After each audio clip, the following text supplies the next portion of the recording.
Audio Jungle.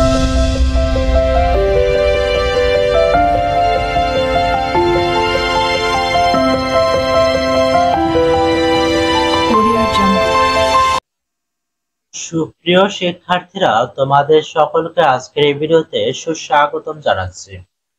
আজকের এই ভিডিওটি মূলত নবম শ্রেণীর শিক্ষার্থীদের জন্য।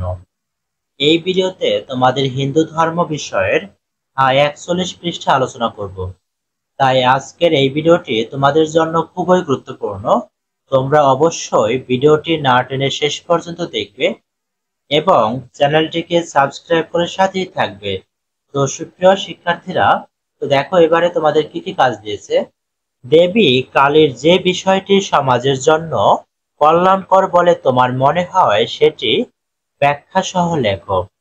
তো সুপ্রিয় শিক্ষার্থীরা, এবার নমুনা উত্তরটি দেখে নেওয়া যাক।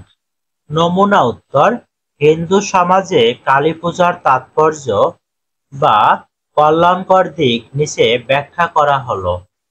দেবী কালী মূলত ক্ষমতা ও শক্তির আধার।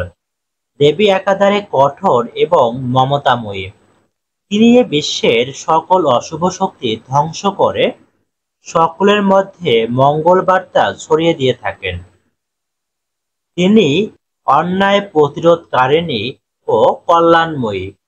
দেবী এ বিশ্বের সকল অশুভ শক্তি ধ্বংস করে সকলের মধ্যে মঙ্গল বার্তা ছড়িয়ে দিয়ে থাকেন। দেবী তার ভক্তদের মাতৃরূপে পালন করেন। তিনি সমাজে ন্যায় প্রতিষ্ঠায় সদা নিয়োজিত। দেবী কালীর থেকে আমরা অন্যায়ের বিরুদ্ধে কঠোর প্রতিবাদী এবং বিপরীতে কোমল হওয়ার শিক্ষা পাই। পাশাপাশি অশুভ শক্তি সন্তানের ক্ষতি করতে উদ্যত হলে মা কালী, রুদ্রা, চামুণ্ডা মূর্তি ধারণ করেন এবং তা সমূলে বিনাশ করেন।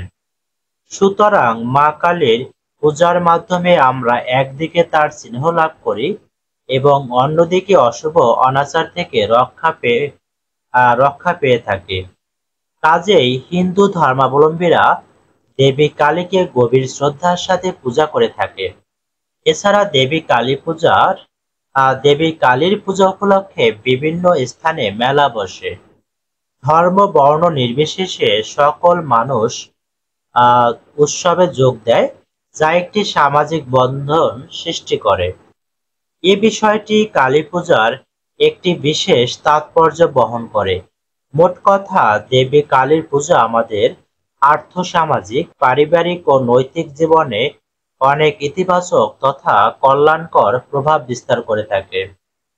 তো সুপ্রিয় শিক্ষার্থীরা, আজকের এই ভিডিওটি এই পর্যন্তই। তোমাদের যদি ভিডিওটি ভালো লাগে তো অবশ্যই চ্যানেলটিকে সাবস্ক্রাইব করে সাথেই থাকবে। আর ভিডিওটি শেষ পর্যন্ত দেখার জন্য তোমাদেরকে অসংখ্য ধন্যবাদ।